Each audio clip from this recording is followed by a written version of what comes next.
Hello, everyone. Current time is 11:55 on a beautiful Saturday morning. I want to come on live here to share something that we accomplished this morning. And that is my team and I completed 21 vasectomies this morning. That's right, 21. Blackjack? Yeah, nice. Believe it or not, this is not the highest number of vasectomies we performed on a Saturday morning. And in medicine and urology, there's a lot of people who keep things close to their vest and they don't share how they're able to do things so that more patients can benefit. I'm in a very privileged position in that I couldn't care less. I want to share what I know. And that's why I'm going live right now on YouTube and Facebook so that I can share some of the information and how we were able to accomplish so many vasectomy in such a short amount of time. Speaking of time, I am a little short on time. So feel free to ask any comments, drop them below, and I'd be happy to answer them either now during the live stream or on the replay if you're watching this on a replay. For those of you who don't know me, my name is John Lin. I'm a urologist here at Sunrise Urology in Gilbert, Arizona. And I happen to be I'm also known as the experimentator.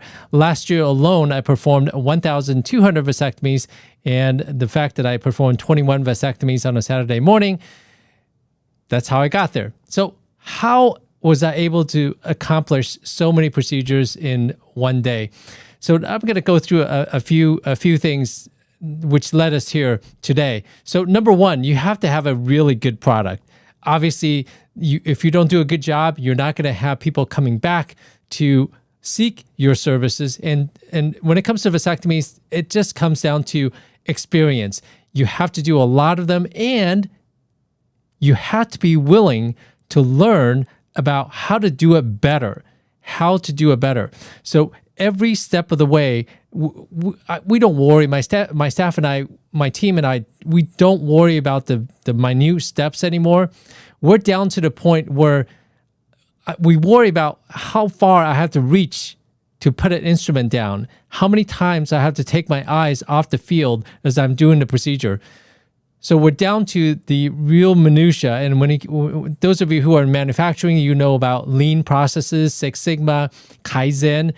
That is an iterative process that you have to go through, whether you're an administrator, urologist, front desk person, or medical assistant. You're always thinking about, how can I do this better?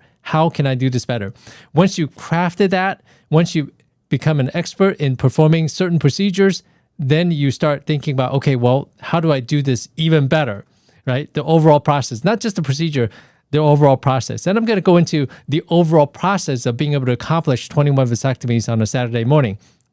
Number one thing is planning. Huge. All 21 patients who are on the schedule showed up today. This is the third time that we've had to do this in 2022 because the demand is so high. And I've noticed that since the Roe decision by the Supreme Court, the number of vasectomy patients asking for services has greatly increased. And what is interesting is the number of men who have had no kids are seeking my services. I've never seen so many men with no children coming in for their undesired fertility evaluation. So that said, planning ahead, my staff called ahead and gave all these patients frequently asked questions. They pretty much onboarded the patient and set expectations of what's going to happen the day of the procedure today. So all that work is done, the reminder calls and reminder text messages, that is all done beforehand. Setting expectations is key, just like dating, seeing patients. I think they're the same. Your patients need to know what to expect, and that is through verbal communication, written communication, information on the website, and things like that, making sure they know what to expect before they come in. And once they come in, once they sign up for a procedure, they know what to expect and what is going to happen. So that planning ahead is super important. And then when you're doing so many vasectomies, I mean, 21, it requires a lot of supplies. We need a lot of trays, a lot of lidocaine, numbing medication, make sure that our laughing gas supply is good, our equipment is functioning properly, we have enough equipment trays, and drapes and things like that, making sure the supplies are all there ready to go so that you can go through so many procedures without running out of supplies. Again, that comes to planning, making sure that everything is in order before the patient even gets here. And then making sure you have sufficient staffing. For instance, today I had 2 medical assistants helping me so I could literally walk fast from one procedure room to another, because I do not want to keep the patients waiting. I want them to come in, have the procedure, recover, and leave. And then I want to go on to the next room, because their time is extremely valuable, just like our time. So we want to make sure when they are here, they are not sitting around twiddling their thumbs and wasting time. That means having enough staff helping me, turning the rooms over, turning the equipment over, making sure that they're sterilized, and if we need to, and then we can run it through the autoclave, and then the equipment can be reused once they're sterilized. Making sure you have enough trays, vasectomy trays. We have, I think, 15 or 20. I know a very high volume vasectomist in the United States who has 100 vasectomy trays. He does not sterilize or clean the trays as he's going along. He just stacks them up, and then when he is doing something else, his staff during idle time, they catch up and sterilize all the trays. So making sure that there's sufficient equipment and supplies to make sure that you can conduct and perform the procedure without having to slow down. You want to identify the bottlenecks in whatever the procedure you want to do, in whatever the workflow and the process that you want to go through. So making sure sufficient supplies is available. The other thing is you need to make sure that there's sufficient space. In my office, I have 2 dedicated procedure rooms. I literally can go from one room to the other as I'm doing these procedures. I'm not stopping. Well, actually, the only times that I stopped were to create Instagram and Facebook stories to let people know that we're having a lot of fun today. So having sufficient space, supplies, staff are extremely, extremely important. And lastly, a lot of people think, oh my gosh, there's no way I could do so many vasectomies in one morning. Well, you didn't think it was possible until someone just told you that it can't be done, right? You're like, what? Right? There's no way that it can be done until someone says that it has been done and it can't be done. Just think about, if you don't believe me, read about the story of the 4-minute mile, Before someone, in the past, no one thought that a sub 4-minute mile could be run until one person ran it. And then as soon as that person ran it, a lot of people started doing it. This is a phenomenon called status quo bias. It is pervasive. It is horrible in medicine. And the phrase goes something like this: we've always done it this way. We're not going to change. Well, the thing is, just because you've done it the same way over and over doesn't mean that you have to continue doing it.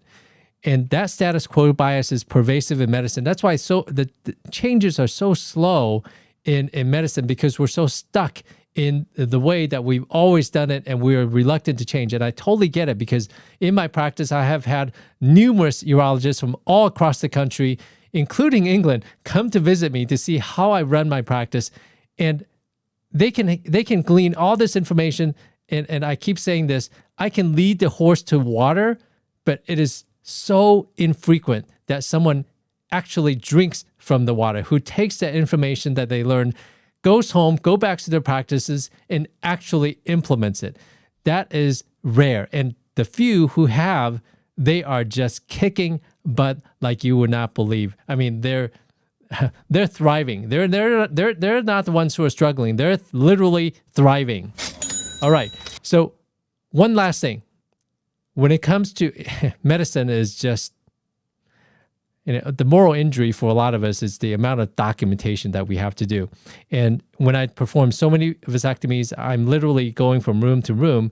How am I able to finish all the documentation in time and be able to enjoy these procedures and be able to have fun, joke with the patients during the procedures, and interact with my medical assistants? Well, the documentation part, I've also streamlined that portion as well.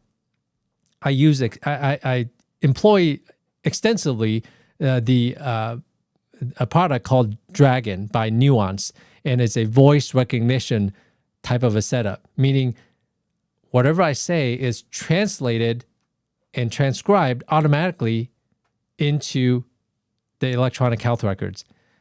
Not only that, you want to leverage these auto-replace texts and templated texts. Furthermore, you want to template the documentation of the procedure that you do over and over, because most of the time, the procedure goes smoothly as you've done it thousands and tens of thousands of times. It happens the same way. So create a template, because typically that's what happens, and then make sure you note the exceptions. Did you know, for those of you who use Dragon voice recognition, not only can you say the words, for instance, I can speak at around 160 words a minute or so, not only can you speak that quickly and have the words transcribed into the electronic health records, you can create macros. So if you have a template of your vasectomy procedure, for me, I will say a phrase such as sig vas nitrous, and it will automatically click on a date, click on a pre-op diagnosis, post-op diagnosis, procedure, the type of anesthetic that is used, including lidocaine and nitrous oxide. I'm the surgeon, the procedure, and also the description of the actual procedure, and then click on, yes, patient tolerated procedure very well. You can, once you perform the procedure, you can say sig vas nitrous, and it will automatically populate all those things, and all you have to do is make any changes as necessary to fit the actual procedure, how the procedure actually went. So you're documenting by exception. There's nothing wrong with that. For procedures that you do over and over again with similar outcomes and results, you want to be absolutely efficient in your documentation as well, because that is what kills us. I hate the paperwork. And that is unfortunately mandated by the bean counters who don't take care of patients. All they want to know are the numbers. They want to have the verbiage. It is unfortunate, but that's just the way it is. In referencing insurance companies, I tell my patients as I'm doing rectal examinations, because as a urologist, I check a lot of prostates, and the procedure, the maneuver that I do is called a digital rectal examination, using a finger to palpate the prostate. As I'm doing the procedure, I tell the patients, this is the worst part of my job, other than dealing with insurance companies. So if you have to deal with insurance companies, you have to deal with documentation. Make sure you make your life as easy as possible. If you don't want to use voice recognition, if you don't want to use templates, if you don't want to use macros, consider getting yourself a scribe, a virtual scribe, or an in-person scribe. I think those are the ways that will allow you to practice a happier life, so that you're not feeling like you're literally running on a hamster wheel and not able to get off. The ability to automate, to streamline the workflow, to make everything that you do efficiently gives me the time to enjoy what I do, so I can talk to the patients, learn about where they work, where are when their employers are having a layoff. I mean, these are conversations that I had this morning with the engineers and the first responders that I've had, the folks who work in analytics, the folks who work in microwave. I mean, these are the things that we discuss. And the gentleman who's working on microwaves, we had a conversation about 5G, 6G, wavelength, frequency, boosters, the transmission distance, the type of antennas that we use during the 5-6 minute procedure. That is what is interesting to me. The actual procedure, yeah, okay, that is, and you've done tens of thousands of these. It's just a vasectomy. But what is fascinating to me, what is interesting to me, is every time I'm doing these procedures and meeting a new vasectomy patients, I'm making a new friend. I'm learning something new about them. I'm learning about finances and policing and the crimes that are going on. The technology, for instance, Intel is nearby, so I see a lot of Intel employees. What are they working on? And so I have a really good understanding of the process of making a microprocessor, from photolithography to dry etch to all the suppliers and the microscopes that they have to use, the support staff needed to maintain the machinery, the clean rooms that they use. So I've learned a lot from all the patients that I met. If you are not maximally efficient in all the minutia, the BS work that you have to do, the stuff that causes us moral injury, you're going to burn out. As a physician, you're going to burn out. So listen to people who have gone before you, take their lessons, the mistakes that they made, and if they're willing to share, hopefully you're taking notes and optimizing your processes so that you're not spinning on a hamster wheel, feeling like you're not getting anywhere, feeling frustrated, not living your best life, if you will. So very, very last thing I want to say is I cannot do any of this without my amazing, amazing staff. And on the thumbnail, you'll see my amazing staff, and I'll post it on my Facebook timeline. Without these amazing ladies who are 100% dedicated to taking care of the patients, making sure that they have the best experience, I would not be as successful as I am. So before I hit the first case that I did, I said, man, I said to myself, I'm so fortunate. I'm so fortunate to be working with such an amazing team. So anyway, questions, comments, as usual, leave them below. And I see no comments on YouTube. I'm going to read some of the comments here on Facebook. Galaxy said, for someone who does this for a living, 21 cases in just one morning is incredible. Kudos to you and your amazing team. That is true. It is truly a team effort, Galaxy. Dr. Shaw mentioned that. And Scott Dickinson said, on a lighter note with prostate exam, if I knew my doctor was going to do that the first time, I would have brought him flowers. He cracked up when I told him that. A lot of patients actually say, Doc, no dinner first, no drinks first before you do that.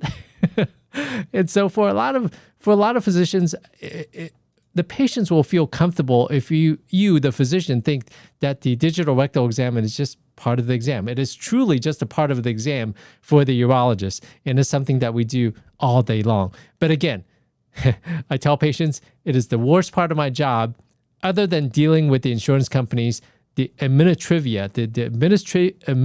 trivia that we have to. It's like death by 1,000 cuts. The stuff that you have to fill out in electronic health records, the quality metrics, for a lot of my employed physicians, their bosses, their employers have forced down on them what they have to do, how many patients they have to see, how quickly they have to see them, all the other things that do not necessarily contribute to contribute to the wellness of the patient. But unfortunately, physicians are being forced to do it because guess what?